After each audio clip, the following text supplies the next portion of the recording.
These debates have often been kind of a tussle, if you will, to prove who's the most conservative candidate. So, in your opinion, kind of who did the best job last night? Who fared the best in being the most conservative candidate?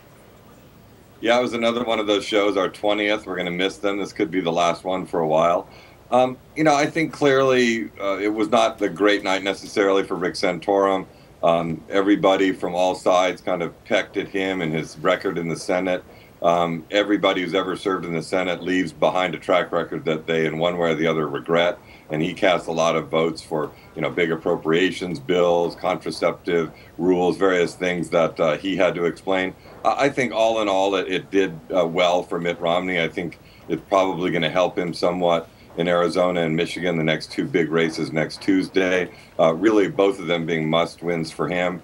Newt Gingrich, I thought, had some good moments, but he's kind of become a little bit marginalized, and he even felt that way in some senses on the stage. And, Ron Paul had some great lines, as he often does. He had probably the best lines of the evening and the best moments of the evening, and that's Ron Paul.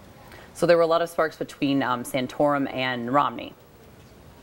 There were, and it was actually kind of a pile-on of towards Santorum in a bunch of ways. That one of the funnier moments, and probably the most replayed already, was when the moderator, John King, turned to Ron Paul and said, "You've accused Rick Santorum of being a fake." And he said, "Well, he is a fake," and went on to describe how he considers Santorum to be a fake conservative based on his voting record. So there was that, and there was just a lot of sparring back and forth between Mitt Romney and Rick Santorum, also on a whole range of other issues. And we're going to go to a clip here listening to Santorum on the about the balanced budget.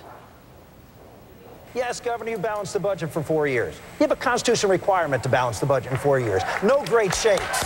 I'm all for it. I'd like to see it federally, but don't go around bragging about something you have to do. Michael Dukakis balanced the budget for 10 years. Does that make him qualified to be president of the United States? I don't think so. Yeah, Neil, just a quick question here. To your point earlier about anybody who's been in public life, certainly in the Senate, but even as a governor, by definition, their record is going to be mixed, especially when they try to appeal to one part of the electorate, as these folks are sort of trying to appeal to the Republican base. Can most voters put that aside and sort of judge what they're seeing as what the person is espousing for the future?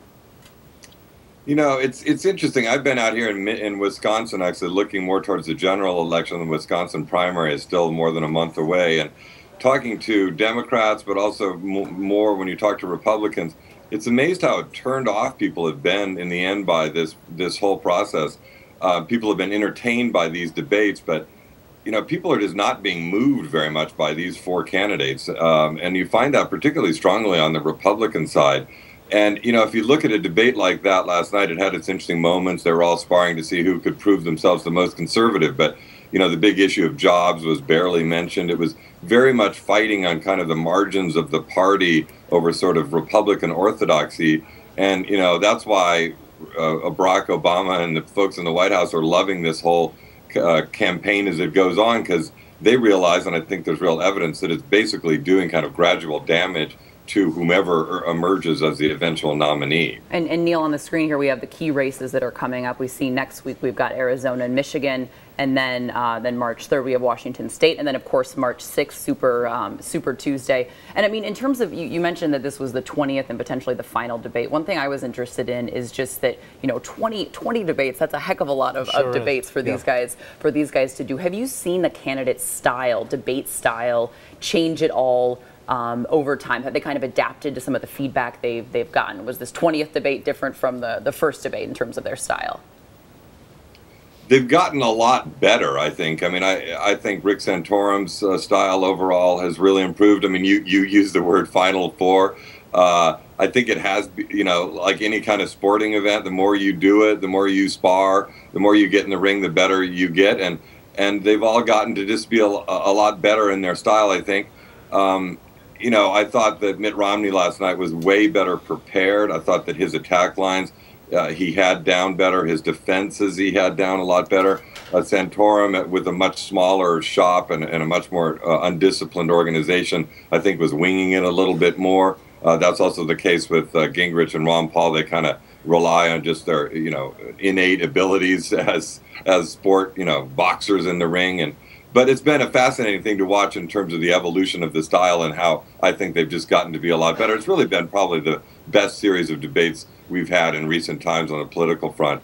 And they've been fascinating to watch, but I think a lot of people are also glad that they're ending, at least for the time being.